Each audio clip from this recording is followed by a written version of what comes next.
Picture, if you will, a map of the ancient world. But erase the neat, color-coded borders we are so used to seeing today. Instead, imagine a vast, terrifying darkness. In the east, there is the glowing ember of the Chinese Empire, convinced it is the singular center of all civilization. In the west, the distant fires of the Mediterranean world, Greece, Rome, Egypt, burn brightly, equally certain that they are the summit of human achievement. Between them lies a void, thousands of miles of the most hostile, unforgiving geography on the face of the earth. We are talking about oceans of shifting sand where the temperature boils the blood by day and freezes the marrow by night. We are talking about mountain ranges so impossibly high that ancient travelers believed they were literally scraping the roof of the sky. For the vast majority of human history, these two worlds did not know the other existed. But then, something miraculous and terrible happened. Humanity began to weave a web across that dark void. We call it the Silk Road. And when we hear that name today, it conjures up a very specific, almost romantic image, doesn't it? We picture slow-moving caravans bathed in golden hour light, saddlebags overflowing with shimmering fabrics, exotic spices, and precious gems. It sounds like a fairy tale. But the reality of how the world became connected is far heavier, far more brutal, and infinitely more fascinating. You see, the greatest economic network in the history of our species was not born out of a desire to share culture, or even, initially, a desire for wealth. It was born out of fear. It was forged in the fires of a desperate geopolitical struggle, driven by an empire fighting for its very survival. Over the next few hours, we are going to walk that path. We will travel from the jade-studded halls of desperate emperors to the muddy, plague-ridden ports of the West. We will see how a simple bolt of woven moth spit became a currency powerful enough to halt standing armies. We will step inside the impenetrable fortress inns where the laws of the desert were written in blood and silver. We will witness the birth of modern medicine and mathematics in the golden cities of Central Asia. And of course, we have to look at the shadows, because you cannot connect the world without spreading its nightmares. We will see how this glorious artery of progress also became a superhighway for catastrophic pandemics, industrial espionage, and the wholesale trade of human lives. Every step of progress on this road was bought with an agonizing human cost. This is the story of how we overcame the geography of the earth to find one another. To understand how it all began, though, we have to travel back over 2,000 years to a moment when the most powerful empire in the East realized it was completely, terrifyingly alone. It is the 2nd century BC, and the Han Dynasty of China is bleeding. To understand the psychological state of the Chinese emperors at this time, you have to understand their geography. To the east and south, they have the ocean and impenetrable jungles. To the west, the highest mountains on earth. They are insulated. They are the Middle Kingdom, surrounded in their view by barbarians of little consequence, except for the north. In the north, the agrarian, settled civilization of China meets the great Eurasian steppe.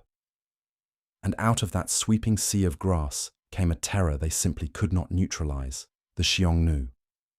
These were a confederation of nomadic horse archers, and they were the absolute masters of mobile warfare.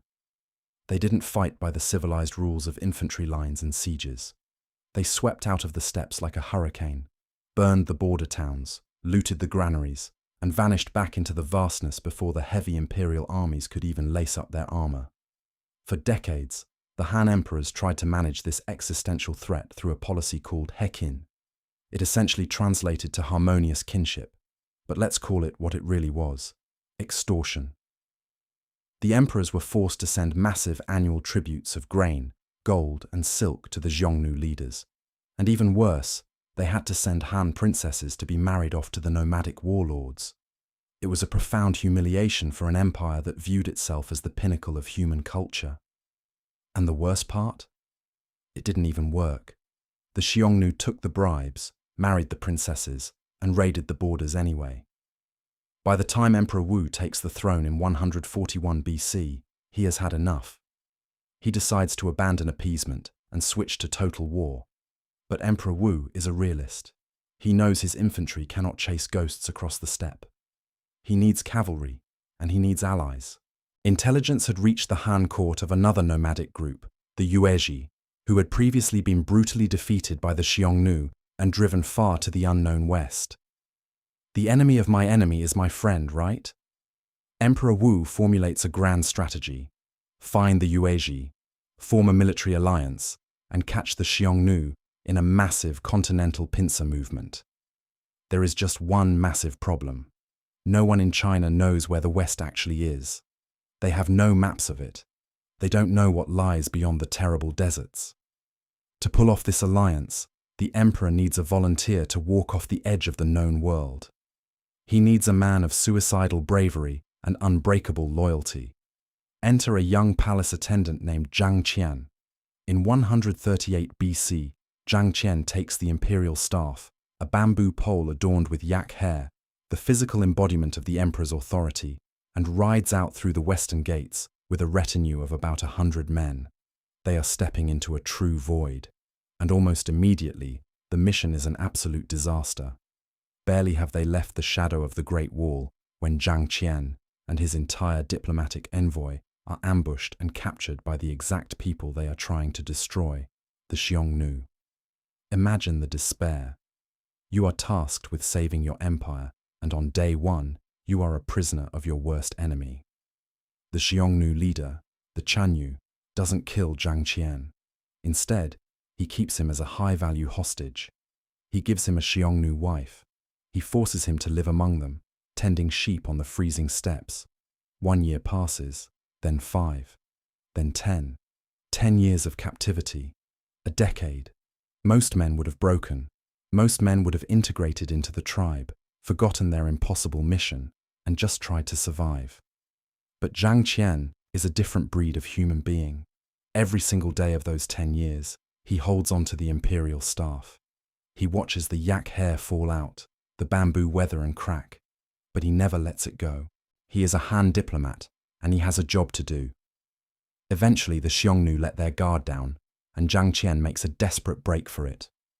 But he doesn't run back home to the safety of China. After 10 years of hell, he grabs his imperial staff, gathers the few surviving members of his crew, and runs further west. He is still trying to complete the emperor's mission. He crosses the punishing, bone-dry expanses of the Tarim Basin. He navigates the icy, lung-crushing passes of the Pamir Mountains. And when he finally descends into the valleys of Central Asia, into regions like modern-day Uzbekistan and Afghanistan, what he finds completely shatters the Chinese understanding of the universe. He doesn't find more wild nomads in animal skins. He finds cities. He finds the Greco-Bactrian kingdoms, the cultural descendants of Alexander the Great's conquests. He sees massive fortified stone walls. He walks through bustling marketplaces where people are trading strange goods, eating bizarre crops, and riding horses that are practically giants compared to the ponies back in China. He has stumbled into a massive, thriving, highly complex civilization that the Middle Kingdom had absolutely no idea existed. Now, Zhang Qian eventually finds the Yuezhi. But after all that, they politely decline the military alliance. They have settled into a rich, comfortable land and have zero interest in marching back across the world to fight a suicidal war against the Xiongnu. So, with no army to show for it, Zhang Qian turns around and begins the agonizing journey home. He is captured by the Xiongnu again, survives another year of captivity, escapes again, and finally, in 125 BC, 13 years after he left, he walks back into the Han capital. Of the original 100 men who left with him, only 2 return: Zhang Qian and his loyal archer. He kneels before Emperor Wu, a middle-aged man broken by the road, and delivers his report. He failed to get the army, but what he gave the emperor was infinitely more valuable. He gave him the world. Zhang Qian's intelligence reports read like science fiction to the Han court. He tells them of the Fergana Valley and their heavenly horses that sweat blood. He tells them of Parthia, of India, of massive empires thirsty for the things China produces. The psychological shock of this revelation cannot be overstated. China realizes they are not the only civilized game in town. There is a massive, wealthy global economy out there, just waiting in the dark. Emperor Wu's foreign policy pivots violently. The survival of the state no longer relies just on building walls to keep the barbarians out. It now relies on building a corridor to let the wealth of the West in. The military is mobilized not just to fight, but to build infrastructure. They push the Great Wall further into the desert. They establish watchtowers, garrison towns, and beacon stations stretching out into the wasteland. They are laying down the physical hardware for the greatest trade network in human history. One man's 13-year nightmare of kidnapping, exposure, and sheer stubborn willpower had essentially hotwired the continents together. But drawing a line on a map is one thing. Actually moving goods across it is another entirely. Because the space between China and the West wasn't empty. It was filled with environments actively trying to kill anyone foolish enough to step into them. Now, I want you to picture standing at the westernmost edge of the Han Empire, at a fortified outpost known as the Jade Gate. Behind you lies the immense organized machinery of Chinese civilization. Ahead of you lies a geographical nightmare. You see, we often talk about the Silk Road as if it were a modern interstate highway, a single paved line connecting point A to point B. But that is fundamentally wrong. It was never a single road. It was a shifting, organic, desperate network of braided trails. It was a circulatory system for the continent. If a war broke out in one valley, or a plague erupted in an oasis, the caravans simply bled over into a neighboring mountain pass. It was a system that adapted to survive. But to survive, you first had to cross the void. Every great journey westward began in the imperial capital of Chang'an. From there, the caravans were funneled into a geographical choke point called the Hexi Corridor. Think of the Hexi Corridor as the airlock before you step out into the vacuum of space. It is a narrow strip of arable land, completely boxed in. On your left is the colossal frozen expanse of the Tibetan Plateau. On your right is the absolute scorching desolation of the Gobi Desert. You have no choice but to march straight down the middle. This was the staging ground. Here, merchants watered their animals, tightened their saddles, and looked out at what was coming next. Because what came next was the Taklamakan Desert. There are places on this planet that are fundamentally hostile to human life, and the Taklamakan is the king of them all. The local Uyghur translation of that name is often said to mean the place of no return, or he who goes in does not come out. It is a shifting ocean of dunes that can rise to the height of skyscrapers. The temperature fluctuations are violently lethal. A merchant could suffer heat stroke at noon and freeze to death under the same sky at midnight. Crossing the Taklamakan meant navigating a razor's edge. You couldn't just march straight across, you would die. You had to skirt the edges, bouncing from one tiny oasis to the next, cities like Dunhuang, Turpan, and Kashgar. And this is where we have to pause and marvel at ancient human engineering. Because these oasis towns were not just lucky puddles in the sand. They were masterpieces of survival. The people living there realized that the only water available was glacial melt off the distant mountains. But if you try to run glacial water through an open canal in a desert that hot, it evaporates before it ever reaches the crops. So, what did these ancient engineers do? They went underground. Using primitive hand tools, they dug vertical shafts deep into the earth, sometimes hundreds of feet down until they hit the water table. Then, they dug horizontal tunnels connecting these shafts, creating subterranean aqueducts known as carrés or kanats. These dark, echoing underground rivers carried life-giving water for miles beneath the baking sand, shielding it from the sun. The labor required to carve them out of the bedrock is staggering to contemplate. But without these artificial subterranean arteries, the oasis towns would have withered, and the Silk Road would have been physically impossible. But let's say you survive the Taklamakan. Let's say you make it from oasis to oasis. Your reward for surviving the desert is that you now have to climb the roof of the world. The Pamir and Tian Shan mountain ranges stand like a colossal fortress wall dividing east and west. The passes here are so narrow that two loaded pack animals cannot walk side by side. The trails hug sheer cliff faces, where a single misplaced hoof means a drop of thousands of feet into the gorge below. But the real killer wasn't the fall. It was the air. At elevations pushing past 13 or 14,000 feet, the atmosphere thins out dramatically. Ancient Chinese texts refer to the Pamirs as the Onion Mountains. They called them this because traveling through them made your head spin, your vision blur, and your eyes water, just like peeling an onion.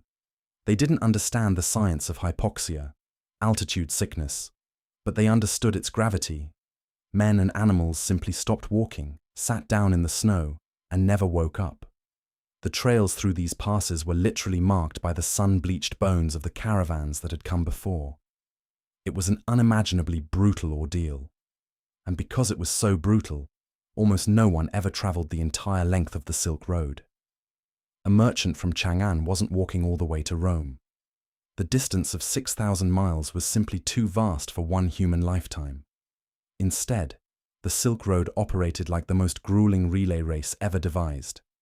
A Chinese trader might take his goods through the Hexi corridor to the edge of the Great Desert. There, he would sell his cargo to Sogdian merchants, tough, brilliant middlemen from Central Asia. The Sogdians would risk the mountain passes and take the goods into Persia.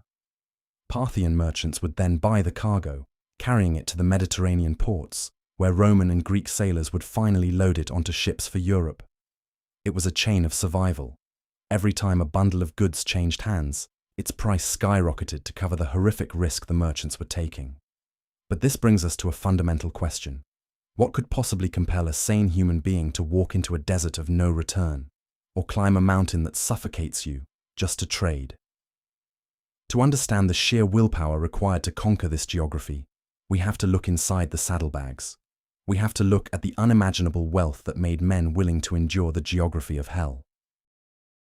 When we say the Silk Road, the name itself is a bit of brilliant 19th century marketing by a German geographer named Ferdinand von Richthofen. It plants an image in our minds of delicate, shimmering threads. And yes, silk was the superstar. But to think of this network as just a delivery service for luxury dresses is to completely misunderstand the mechanics of the ancient global economy. If caravans were only hauling party clothes for Roman patricians, the network would have collapsed in a decade. The true weight of the wealth moving across these trails was structural. It was a biological and elemental exchange that fundamentally re-engineered the societies it touched. But let's start with the namesake. Silk. In the ancient world, silk wasn't just a fabric, it was a superpower. Before the Silk Road, the West wore wool, linen, and animal hides. Heavy, itchy, difficult to clean, and prone to holding moisture. Then suddenly, out of the East, comes a material that is lighter than air, stronger than steel wire of the same thickness, and capable of holding the most brilliant, luminous dyes the world had ever seen. The Romans were so mesmerized by it that conservative senators actually tried to ban it, arguing that the translucent fabric was destroying the moral fabric of their women. But on the road itself, silk served a far more pragmatic purpose. In an era before a unified global currency, carrying heavy chests of copper or iron coins across a desert was a logistical nightmare. Coins weigh you down. They don't have intrinsic survival value.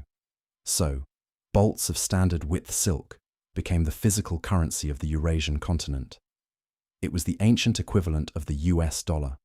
The Han Dynasty literally paid its border garrisons in lengths of silk. A merchant could walk into an oasis town, slap a bolt of high-grade silk on a table, and buy fresh camels, local guides, and food.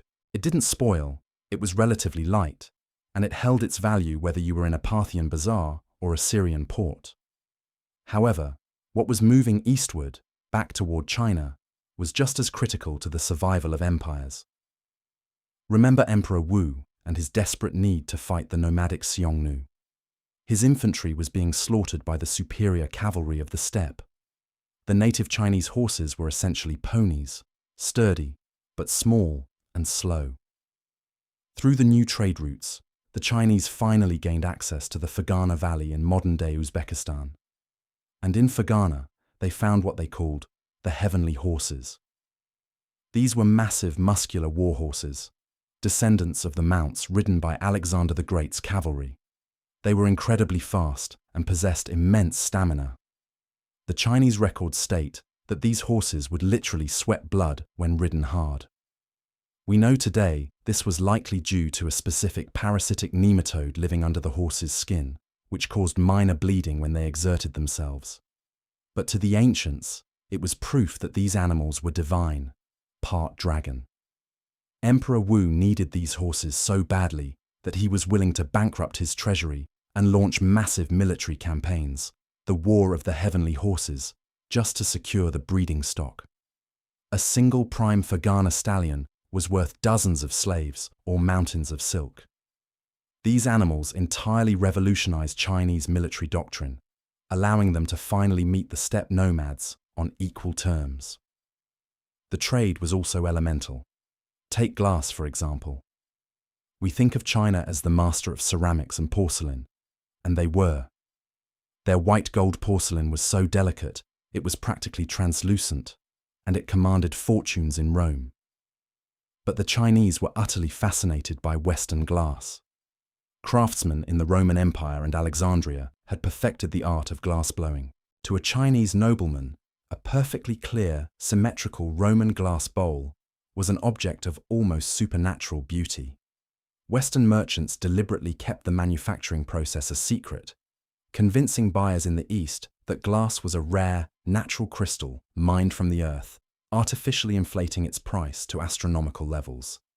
But perhaps the most profound goods traveling the routes were the ones you could eat, plant, or grind in a mortar. The Silk Road triggered a pharmacological and agricultural revolution.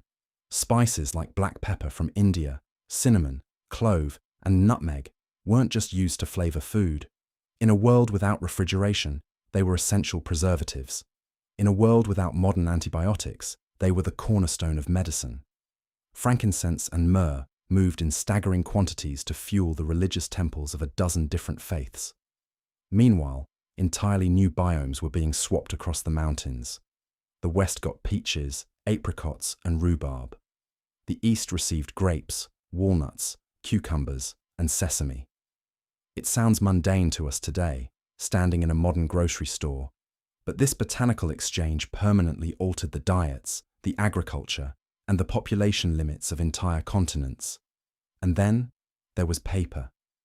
For centuries, the West wrote on papyrus, which crumbled, or parchment made from animal skins, which was horrifically expensive.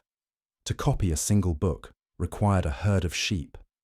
But out of China came the technology of pulping rags and bark into thin, durable sheets. When paper finally made its way across the Silk Road, it democratized knowledge. It allowed for the mass administration of empires, the recording of complex mathematics, and the preservation of history. This was the true weight of the wealth. It wasn't just gold and glitter. It was the DNA of civilization being shuffled across the map. But to move this fragile, priceless cargo across a landscape swarming with bandits, sandstorms, and freezing winds, the merchants needed safe harbors. They needed a system of defense that could withstand the brutality of the road. And they found it in the fortress inns of the desert. You see, to understand how this massive continental machine actually functioned, we have to look past the grand strategies of emperors and the ledgers of wealthy merchants. We have to look at the ground level. We have to look at the daily reality of the people who actually walked the void. The Silk Road was carried on the backs of professional survivors, drivers, mercenaries, guides, and translators. And the absolute center of their universe, the only thing keeping them from being swallowed by the desert or slaughtered by bandits, was the caravanserai. A caravanserai was not a quaint roadside inn. It was a fortress. Imagine you have been walking for 12 hours through a blinding, skin-cracking sandstorm. Your lips are bleeding, Your animals are exhausted, and the sun is beginning to dip below the horizon, which means the temperature is about to plummet to freezing. And then, looming out of the dust, you see it. A massive, geometric structure, usually square or rectangular, built from sun-baked mudbrick or heavy stone. The walls are high, utterly blank, and windowless on the outside. This was the anchor of ancient globalization. These structures were placed roughly 20 to 30 kilometers apart along the main arteries of the route. Why that specific distance? Because that is exactly how far a heavily loaded camel can walk in a single day. The geography of the Silk Road was measured not in miles, but in days between safe harbors. When a caravan approached, they didn't just wander in. They funneled through a single massive set of reinforced timber gates. And the moment the sun went down, those gates were pulled shut and locked with heavy iron crossbeams. Outside was anarchy. Inside was the law. The architecture of these places was brilliant in its utilitarianism. They were built around a vast, open-air central courtyard. Along the interior walls ran 2 stories of arcades. The ground floor was entirely dedicated to the survival of the cargo and the beasts. There were secure storerooms for the silk and the spices, and expansive stables. And we have to talk about the beasts for a moment, because the unsung hero of human history is the Bactrian camel. These 2 humped giants of Central Asia were biomechanical marvels. A single Bactrian camel could carry over 500 pounds of cargo and walk for a week to 10 days without a single drop of water. They didn't store water in their humps, as the old myth goes. Those humps were massive reserves of fat that their bodies could metabolically convert into hydration and energy when the desert offered nothing. The very first thing that happened inside the caravanserai was the care of these animals. Their hooves were checked, their packs removed, and they were fed. A merchant's life was inextricably tied to the health of his camels. If the animal died, the cargo was left in the sand, and the merchant was financially ruined if he didn't die of thirst himself. Only after the animals were secured did the humans retreat to the second floor, to the small Spartan cells where they could finally rest. But life inside the caravan was not a democracy. It was a strict military hierarchy. At the top of the pyramid was a man known as the caravan bashi. He was the absolute dictator of the expedition. The caravan bashi wasn't necessarily the richest man, he was the most experienced. He knew where the hidden wells were. He knew which local warlords required a bribe and which required a show of force. He dictated when they woke, when they marched, and how the water was rationed, and his word was final. If you defied the caravan bashi in the deep desert, you were threatening the lives of everyone, and the punishment was usually a swift execution. The diet on the road was an exercise in extreme asceticism. You couldn't bring anything that would spoil. Men lived for months on dry, rock-hard flatbreads, strips of heavily salted meat, dried dates, and a pungent fermented cheese made from camel's milk that could last for years. Water was carried in leather skins slung over the sides of the animals. After a few days in the blistering heat, that water took on the foul taste of the animal skin and grew warm and thick, but they drank it because the alternative was death. Yet, for all this physical misery, the caravanserai was an intellectual marvel. It was the ancient world's version of a stock exchange and a 24-hour news network. Imagine the scene in that courtyard at night. The air is thick with the smoke of dung fires and the smell of unwashed bodies and livestock. But sitting around those fires are men from Rome, from Persia, from India, and from China. A Sogdian merchant might tell a Byzantine trader that a specific mountain pass in the Pamirs is blocked by an avalanche. An Indian spice dealer might mention that the Han Emperor has just launched a new military campaign, meaning the price of silk is about to skyrocket to fund the army. Deals were struck, partnerships were forged in multiple languages, and the global economy was calibrated over cups of bitter tea. But the caravanserai was also a trap. When you pack hundreds of exhausted, malnourished men and animals into a closed courtyard, you create a perfect incubator for disease. Hygiene was essentially non-existent. dust, heat, and close quarters meant that a single infected traveler could wipe out half the inhabitants. There were crude healers in these way stations who could set a broken bone or brew a fever-reducing tea from willow bark, but they were fighting a losing battle against dysentery, cholera, and respiratory infections.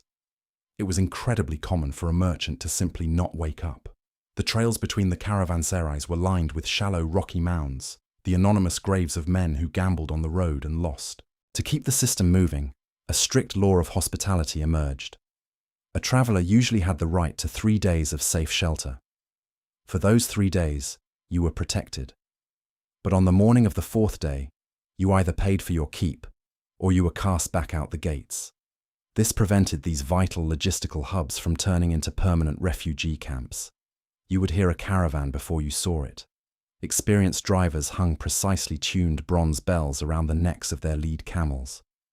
In the pitch black of a desert night, or the blinding whiteout of a sandstorm, a driver could follow the specific pitch and timbre of his own herd's bells.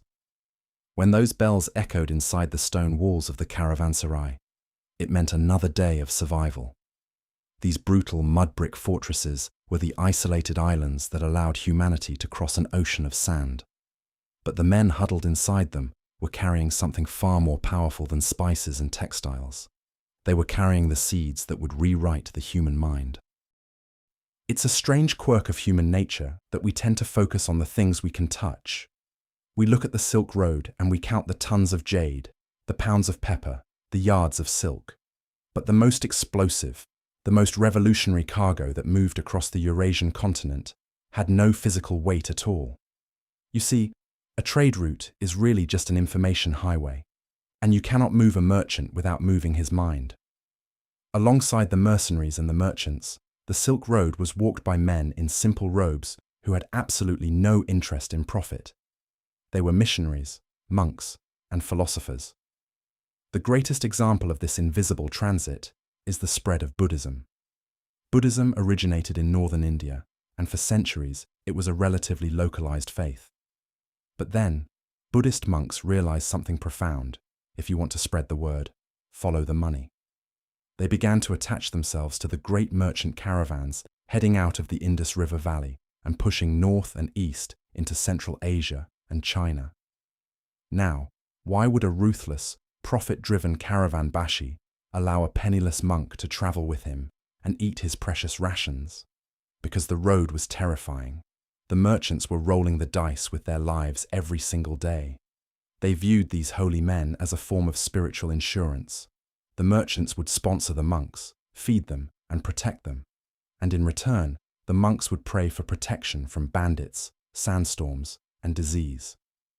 This symbiotic relationship physically altered the landscape. As the caravans moved, wealthy merchants began funding the carving of massive temple complexes right into the cliffsides along the route. The most spectacular of these are the Mogao caves in Dunhuang, on the edge of the Gobi Desert. Over 1,000 years, travelers carved hundreds of sanctuaries into the rock, filling them with millions of hours of exquisite painting and statuary. They were monuments of gratitude for surviving the void. And through this slow, grueling transit, Buddhism adapted, mutated, and eventually became a dominant spiritual force all the way to the shores of Japan. But the road was a two-way street, and Buddhism was far from the only faith hitching a ride. In the 7th century, out of the deep deserts of the Arabian Peninsula, Islam exploded onto the world stage. As the Arab conquests pushed into Persia and Central Asia, the religion moved along the trade arteries. But Islam brought something the merchants desperately needed: a unified legal code. Before this, trading across borders was a nightmare of differing laws and rampant cheating. But Islamic Sharia law contained highly sophisticated rules for commerce, contracts, and credit. Suddenly, a Muslim merchant in Spain could write a letter of credit that could be cashed by a partner in Samarkand. They shared a common language, Arabic, and a common legal and ethical framework. This system of immense trust drastically reduced the financial risk of long-distance trade. Religion, in this case, became the ultimate tool for economic security. And then there is the beautiful, chaotic mingling of it all. The Silk Road created pockets of tolerance that wouldn't be seen again in the world for 1,000 years.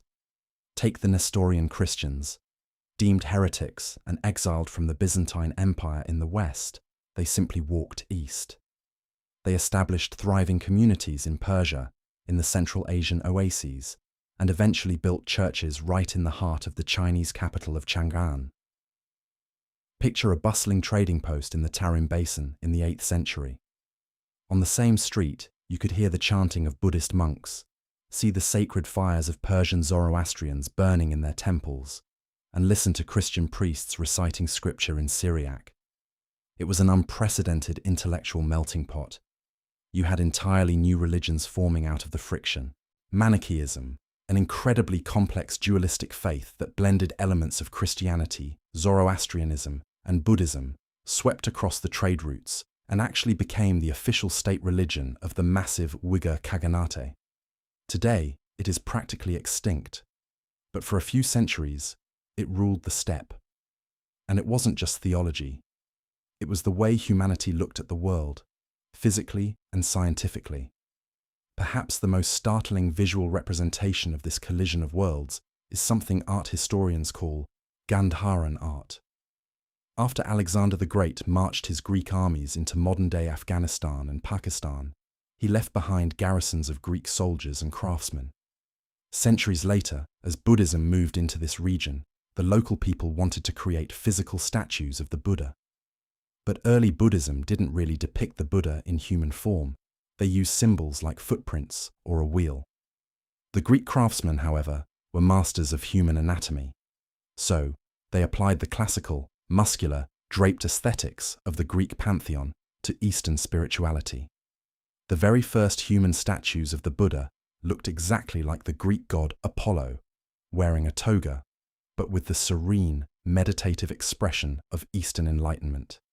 It is the literal, physical fusion of East and West carved into stone.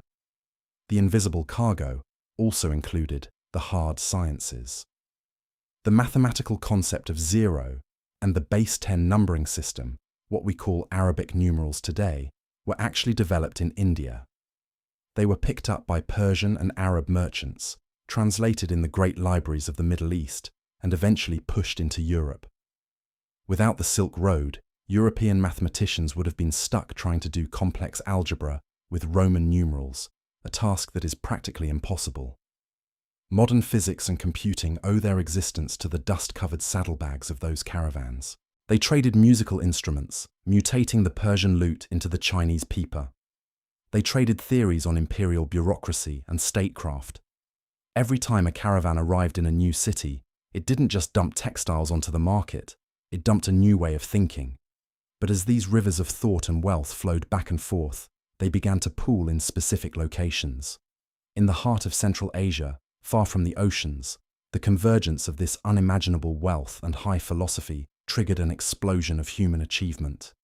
It created cities that shone so brightly, they temporarily blinded the rest of the world. You see, when you funnel the combined wealth and intellectual capital of two hemispheres through a very specific geographic bottleneck, something extraordinary happens. The knowledge doesn't just pass through, it pools. It accumulates. And in the heart of Central Asia, surrounded by the merciless deserts we just crossed, that pooling of human genius created a golden age. We are talking about the Eastern Renaissance, and its twin capitals were the oasis cities of Samarkand and Bukhara. If you were a merchant arriving in Samarkand in the Middle Ages, the sheer sensory overload would have been staggering. After months of staring at an empty, bleached horizon, you would suddenly crest a ridge and see a metropolis of glittering turquoise and cobalt domes rising out of the dust. These were cities built on the staggering profits of the Silk Road, but their rulers understood something fundamental. Money is fleeting, but knowledge is eternal. They didn't just want to be a pit stop for silk, they wanted to be the intellectual processors of the world. Let's look at Bukhara. They called it Bukhara the Noble, and it became the beating heart of early global medicine. Why? Because when you have Greek physicians, Indian herbalists, and Persian surgeons all staying in the same caravanserais, exchanging texts and techniques, you have the ingredients for a medical revolution. It was here that a brilliant polymath named Ibn Sina, known to the Western world as Avicenna, sat in the massive, quiet libraries of the city and wrote the Canon of Medicine. This wasn't just a book. It was a monumental synthesis of all global medical knowledge up to that point. He categorized diseases. He documented the use of hundreds of pharmacological compounds brought in on the caravans. And most importantly, he theorized that certain diseases could be spread through the air or water.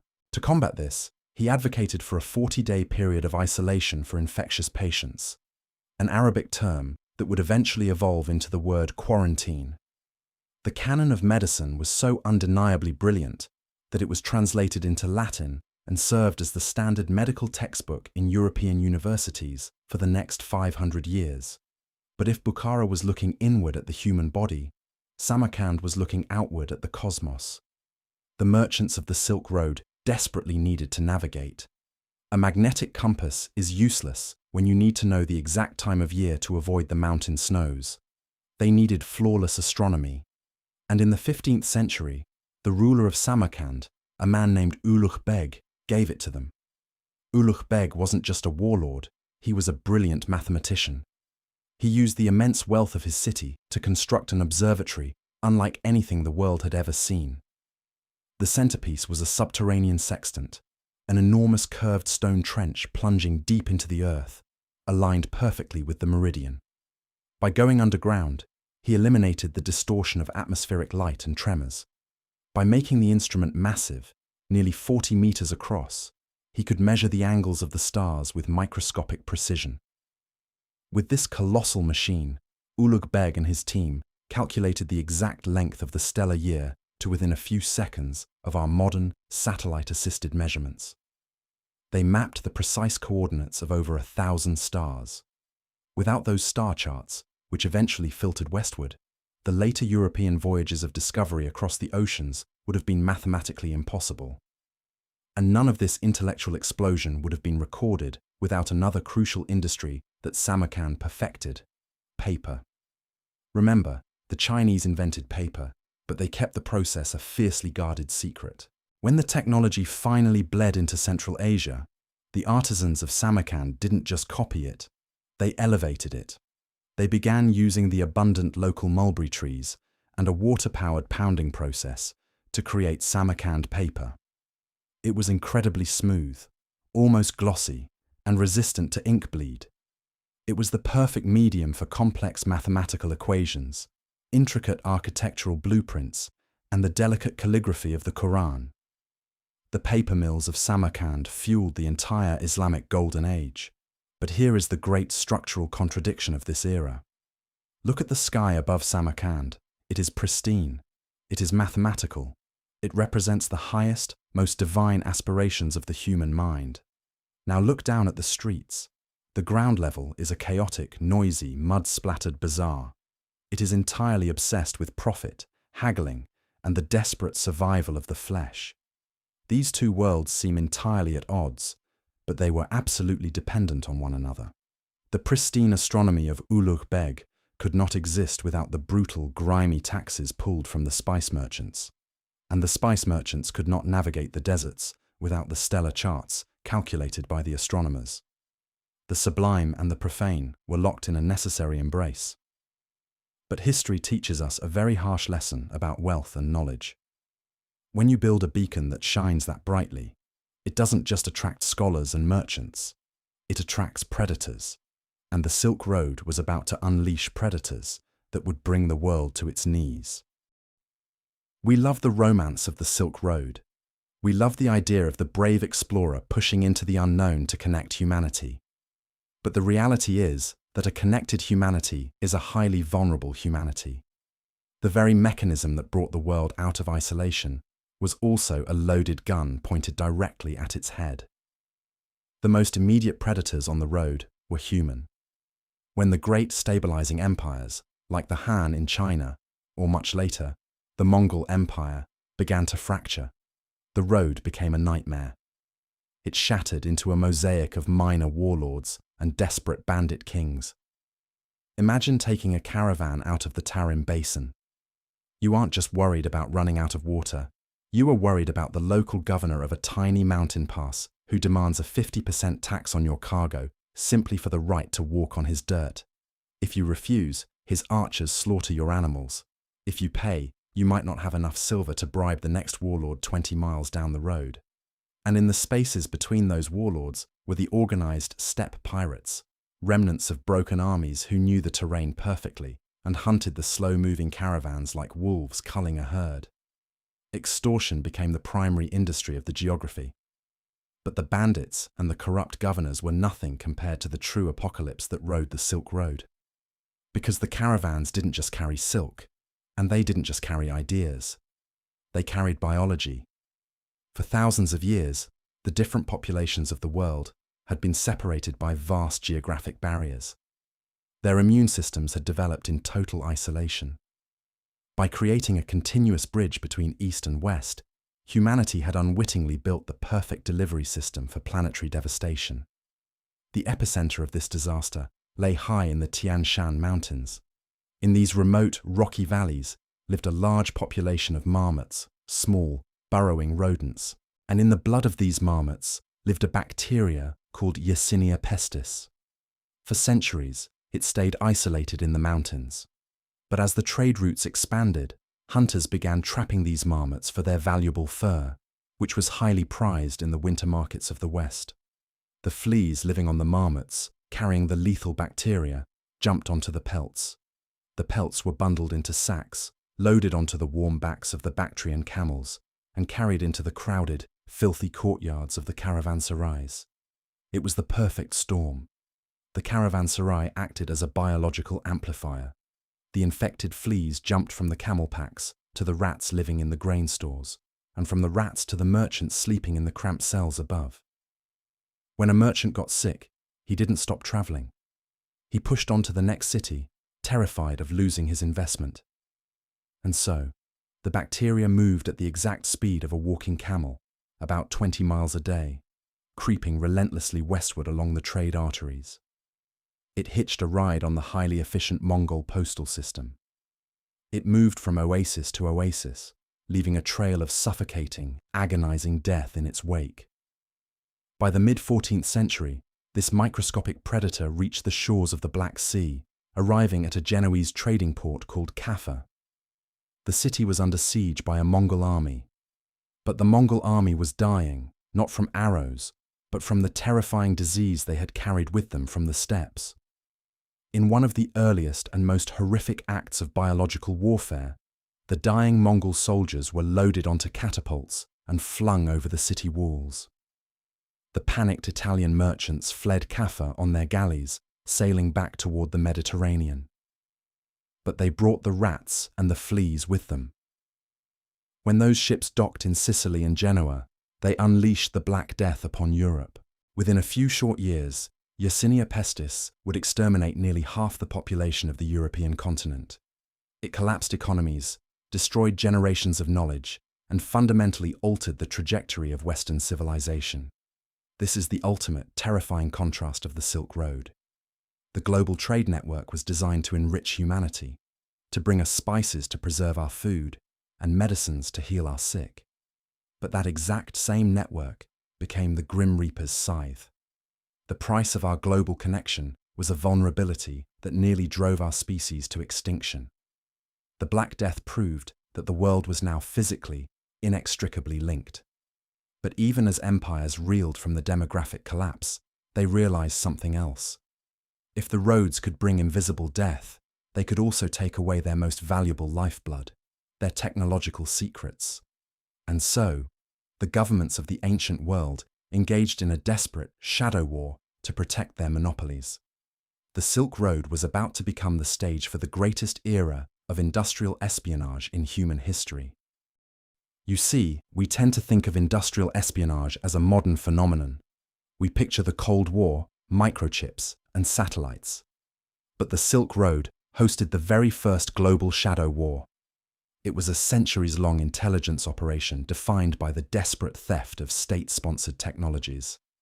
Because the empires of the ancient world understood a fundamental truth: possessing a unique technology gives you far more leverage than sitting on a mountain of gold.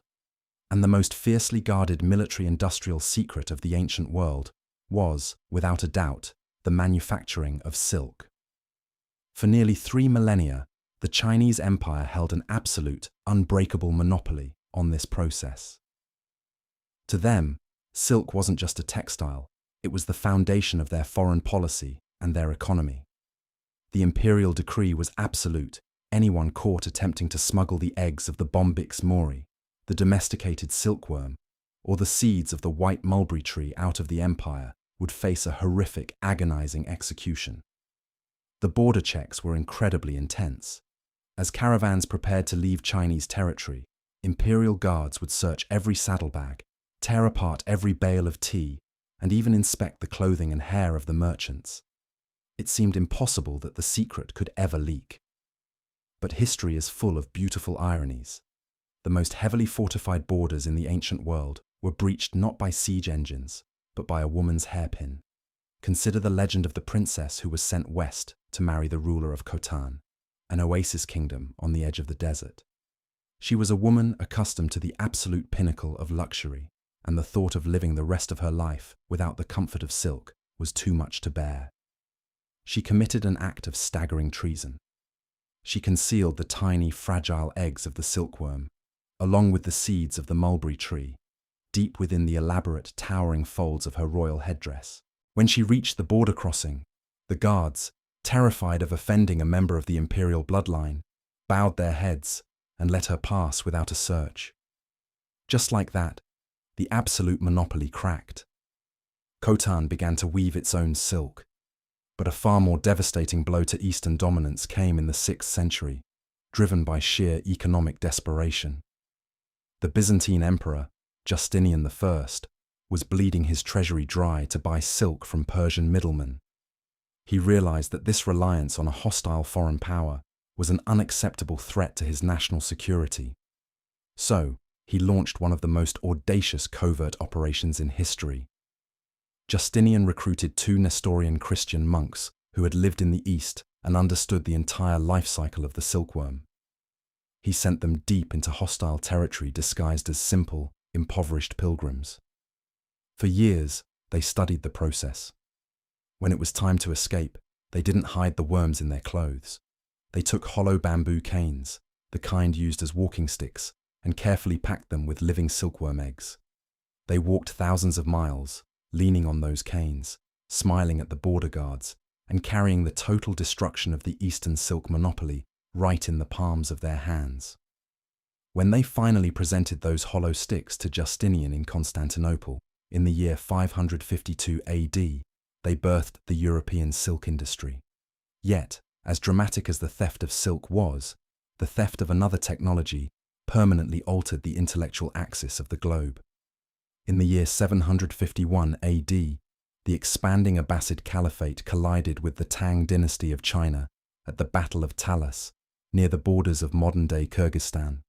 It was a massive, bloody clash of civilizations.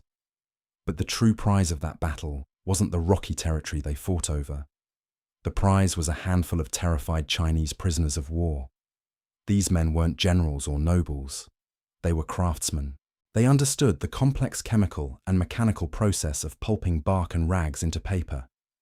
To save their own lives, they traded the ultimate state secret to the Arabs.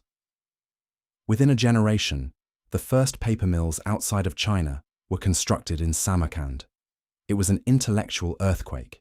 Cheap, durable paper swept through the Islamic world, replacing incredibly expensive animal parchment. It fueled a golden age of mathematics, astronomy, and literature in the Middle East, which eventually filtered up into Europe, setting the stage for the Renaissance.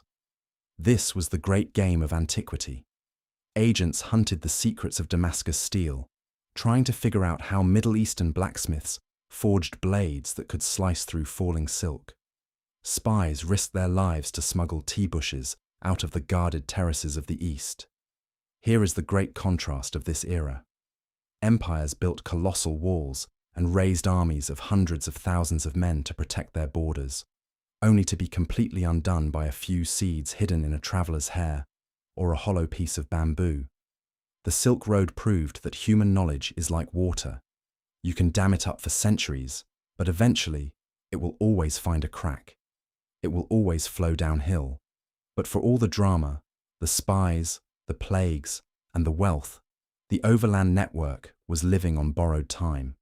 Because the fatal blow to this world of caravans and desert fortresses wouldn't come from a rival empire or a new plague. It would come from the sea. Nothing built by human hands is immortal, and even the most perfectly calibrated economic machine will eventually grind to a halt when the conditions around it change. The decline of the Great Overland Silk Road was not a sudden, violent collapse.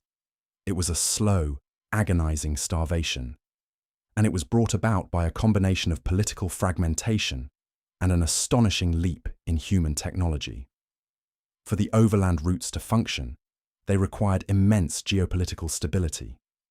When a massive superpower like the Mongol Empire controlled the entire continent, a period we call the Pax Mongolica, a merchant could theoretically walk from the shores of the Pacific to the Mediterranean under the protection of a single legal system. The tolls were predictable. The bandits were suppressed by overwhelming imperial cavalry. But empires inevitably fracture. When the Mongol power grid collapsed, the road shattered like a mirror. Suddenly, a merchant wasn't crossing one massive empire. He was crossing 50 petty, warring fiefdoms. Every single warlord, every mountain chieftain, and every oasis governor demanded a cut of the cargo. The extortion became mathematically impossible. By the time a load of spices or silk reached the West, the price was so obscenely inflated that only the absolute wealthiest monarchs could afford it. The risk of death had eclipsed the promise of profit. The Western world was desperate. They craved the wealth of the East, but the overland bridge was burning. They needed a bypass. And in the late 15th century, on the very western edge of Europe, Portuguese and Spanish shipwrights provided one. They developed a new kind of vessel, the caravel. It had deep keels to survive the open ocean and a complex rigging of triangular sails that allowed it to sail directly into the wind.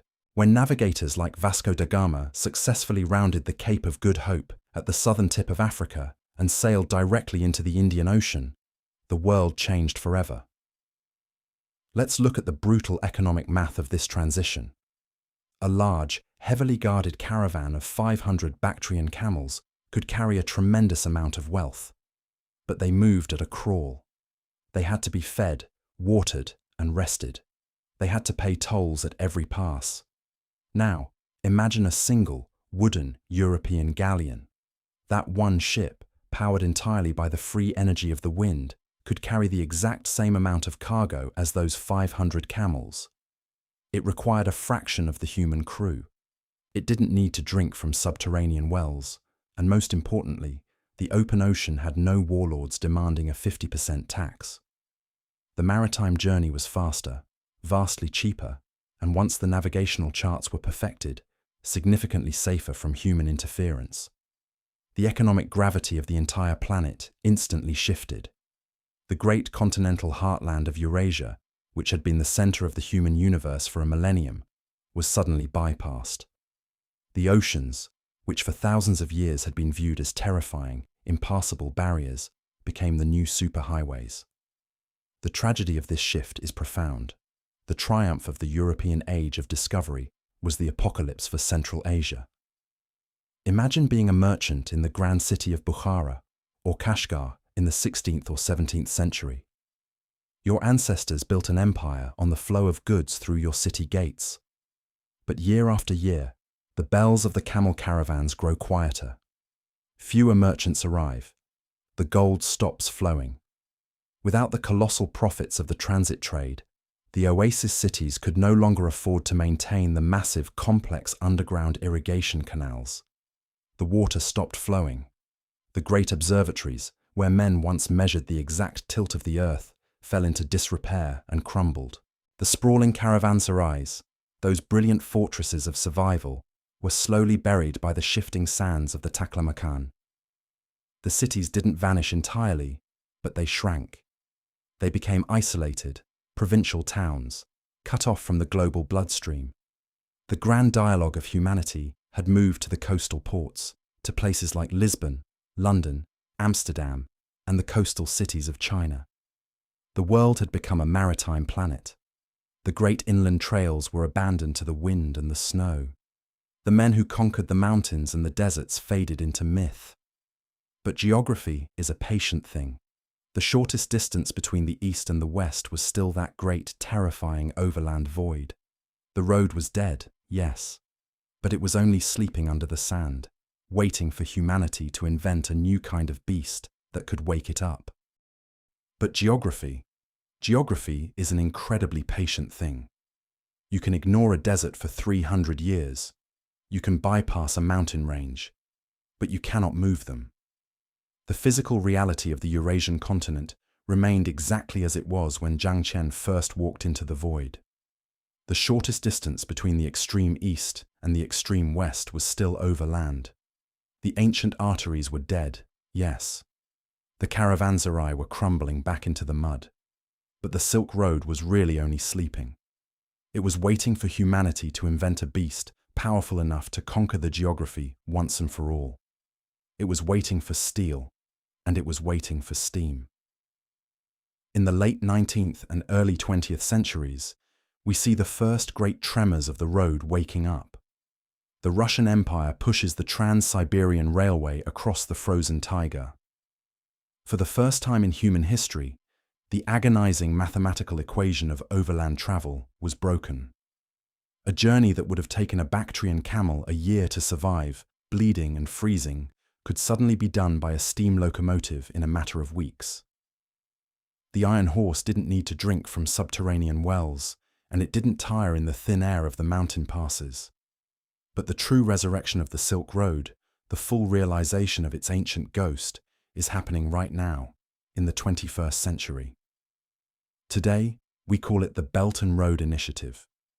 But strip away the modern geopolitical branding, and you are looking at the exact same human impulse that drove the Han emperors. It is a colossal, multi-trillion-dollar infrastructure project designed to hotwire the continents back together. Look at the modern logistical maps.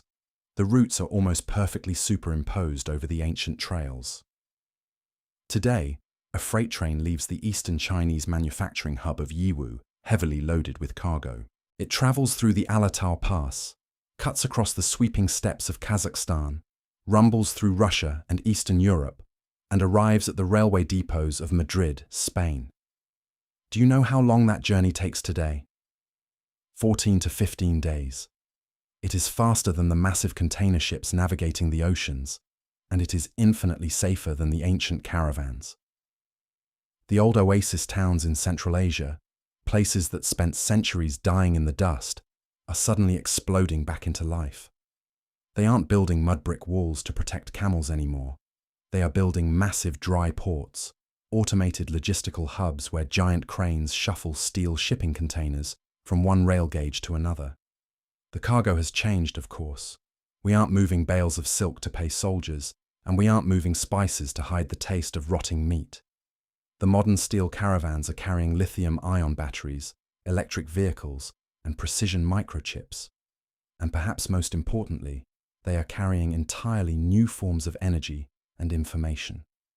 Where ancient monks once carried translated sutras, we now lay down millions of miles of fiber optic cables, transmitting the entirety of human knowledge across the deserts at the speed of light. Where travelers once desperately dug into the earth for water, modern engineers are building colossal solar farms and wind turbines, transmitting green electricity across international borders. The physical mechanics have completely transformed, but the structural reality of the road is identical. We are still a species obsessed with reaching across the dark, terrifying voids of our planet to find each other. We are still binding our economies together, hoping that if we share the same electrical grids and the same supply chains, the cost of going to war will be too catastrophic to contemplate. We are still trying to use trade to buy peace. When we look back at the 2,000-year history of the Silk Road, from the freezing captivity of a lone diplomat to the hyper-connected digital arteries of today, we are forced to realize something profound. The road was never really about the silk. It was never just about the money. It was the ultimate test of human endurance. It was a crucible where geography, biology, and human ambition collided. The men who walked those mountain passes and bled in those deserts built the foundational architecture of the modern globalized world. Every time you hold a smartphone with components from 3 different continents, or eat a piece of fruit grown 10,000 miles away, you are inheriting the legacy of those ancient survivors. The road didn't vanish, it just evolved, and as long as there is a horizon, humanity will keep building bridges to cross it. If you found this journey into our shared past valuable, please consider subscribing, leaving a like, and letting me know in the comments what dark, forgotten corner of history we should shine a light on next. Until then, keep looking back. The past is never as far away as it seems.